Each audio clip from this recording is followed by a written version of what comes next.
What's up guys, Luis here and welcome back to the channel. On today's video we're going to be going over a question that I keep getting asked a lot, and that question is my listings aren't getting enough views. And what I think the problem with that is usually people aren't optimizing their listings, and by optimizing their listings I mean they're not focusing on their photos, their titles, their descriptions and things like that. So in this video we're going to be going over everything that goes into optimizing your listings. So generally with every listing, your goal is to make it as easy for the customer for them to buy your product. So the less questions they have, the better. The more questions you can answer straight from the listing, they don't have to message you, they can just click the buy button now. So any questions that your customers might have, you want to make sure you include that in the listing. So we're going to go over 7 different things that need to be optimized in every single listing. So the first one's going to be very important, and that's going to be using a keyword optimized title. And by that I mean if you're selling, for example, a couch, you're not just going to put couch, you're going to put modern couch, brown, living room, anything that has to do with that couch. You want to make sure you put it in the title in a way that makes it not cluttery, but you want to just make sure that you put a lot of keywords in there, because not everybody's going to search for couch. Some people are going to search living room furniture and then they're going to want a couch, but they didn't type in couch. So you just want to make sure that you use a lot of keywords in the title, but don't make it look too cluttery, if that makes sense. And 2 is going to be price. Before you list a product, you want to make sure that you're not overly priced in the market. So if you're going to list, again, a couch, before you price your item, you're going to want to go onto Facebook Marketplace, type in couch and see what other couches are going for of similar style, whether it be sectional or regular couch, love seats, whatever. So just make sure that your price is comparable to others, but you also want to make sure that you're not undercutting the market and pricing too low, because other people are going to get mad at you for pricing too low, and make sure you're not pricing too high. You got to find that sweet spot, and the way you find that is by comparing your price to other prices in the market. So the third one's going to be good photos. So you want to make sure you have good photos. So I like to stay away from the white stock photos, where the item is there and then it's just a white background. They're not the greatest photos because usually people know that those are the stock photos and they're less likely to click on them. So I like to look for products that have photos aside from those white stock photos, because you're more likely to get clicks if it's not one of those regular stock photos. And another one is you want to make the condition very clear. Obviously we're drop shipping, so most things everything is going to be brand new, but I still do get that question a lot on listings that I don't make it clear.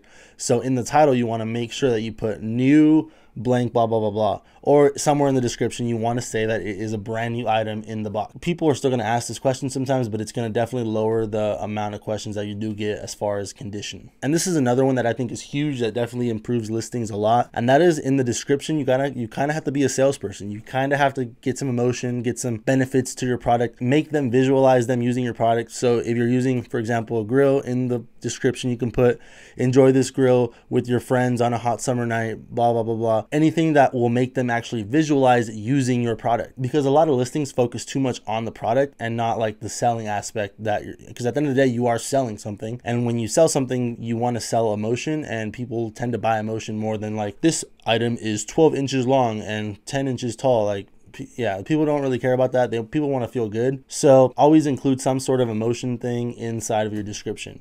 I always just try to make something that they can visualize. So again, if it's a couch, I'll say, oh, enjoy this couch with your family in your living room watching the newest movie, whatever it is. But you want to tie some sort of sales pitchy emotion thing into your description, but don't make it a full story, just something short and clean. So the next thing is going to be form of payment. A lot of people have never bought on Facebook Marketplace because it is such a new marketplace. So you get the question, how do I pay, or how do I do this? So at the very bottom of every description, I like to put click the buy now button to purchase this now, which is obviously the easiest way because you don't have to deal with anything, you just get the order. But I also put down there that I accept Venmo, Cash App, PayPal, and all that, even though it's a lot less sales that you do get through those. But some people prefer those payment methods, so you never know. So I just make sure I put them down there, and just to message me and I can do payment directly. But make sure that you have a payment method described somewhere in the description, because a lot of people just get confused, especially because it is a lot of older people on Facebook Marketplace that are buying.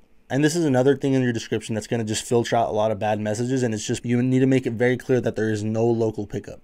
A lot of people will try to message you saying they want to pick it up, and they won't buy if it's shipped, and it's like, okay, dude, like, buy, just go buy it somewhere else. But we only do shipping. So I make it very clear in the description that I put no local pickup, and if they message me, I honestly just started ignoring those, because people are still going to message you like, can I just please pick it up? But obviously you don't have the physical product, so no, you cannot come pick it up. So now we're going to hop onto the computer. I'm going to show you guys a good listing from a bad listing and kind of go from there. Alright guys, so I went ahead and set up 2 example listings to kind of go over what a good one is and what a bad one is. So this is the good one, this is the bad one. Let's start with the bad one. So as far as the bad one, obviously if you look at the photos right away, you can tell that they are stock photos. It's a white background, similar to what you see on Amazon. You know, every single item is just behind a white background, and people recognize that and know that it's not your item right away. So you're a lot less likely to get clicks with this type of photo. And then if you look at the title, you also can see that it's just 3 words, kitchen trolley cart. Nobody's going to be looking for this specifically, so you need to type in more keywords: kitchen, island, microwave cart, anything like that that has to do with this item in particular. And now we get over to the description. And as you can see, it's just all over the place, kind of just a bunch of words. You don't know what's going on. The dimensions are all over the place. So this description was pasted in by ZEEDROP. The extension here, I do have another video if you want to check that out, and it shows you how to use the app. But yeah, I mean, if you just look at this listing overall, it's just not very appealing, and people are very less likely to buy it. People don't even know how to buy it. It doesn't tell you PayPal or click buy now. There's just no information on it at all. So obviously that's a bad listing. So now we go over to what I would consider a good listing. Maybe there's other ways to optimize it, but as far as my listings, this is what they look like. So I found a product, and this is obviously a stock photo as well, but it just doesn't look as much as a stock photo because it is a real photo, not with a white background. As you can see, obviously here it's like in a different setting. And then if you go over to my title, I put brand new right away so people know it's new. TV console, table / TV stand. Then I just threw in some keywords. So Canyon Walnut obviously is the color, and then some other keywords are obviously living room, modern, I guess I can consider that modern, home, bedroom. I could put more keywords in there, but I was just doing this as an example.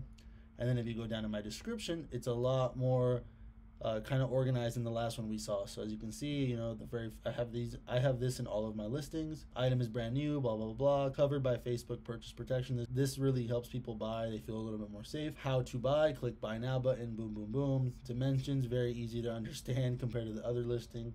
And then just a few things, like I told you guys about the emotion, getting emotion into your listing. This is how I did it here. Instantly create a cultivated look in your living room. Enjoy with your family or friend. Friends. As a typo, but you know, you get the gist. Few facts about the product, how much it can hold, you know, anything that people might ask. And then please don't hesitate to ask me any questions that you may have about this item. It just, again, it's gonna make people feel a lot safer when they do buy your product. And then if you look down here, there's also product tag. I made sure to put some product tags in here, and then I do always hide it from my friends, but that's ultimately up to you. But yeah, I mean, that's pretty much it. It's not that complicated, but I mean, I do see these types of listings like really a lot on Facebook Marketplace, and it just shows a lack of effort and a lack of patience and time when making your listings. Like, this just obviously looks like it's not your cart, right? Like, blah blah blah. It's just all over the place. Obviously a lot more appealing to the customer, so just make sure you take your time on your listings. Feel free to copy this if you want to. I mean, there's tons of other good ones out there, but this is something that I have found has worked for me. So yeah, that's pretty much the difference between a good listing and a bad listing.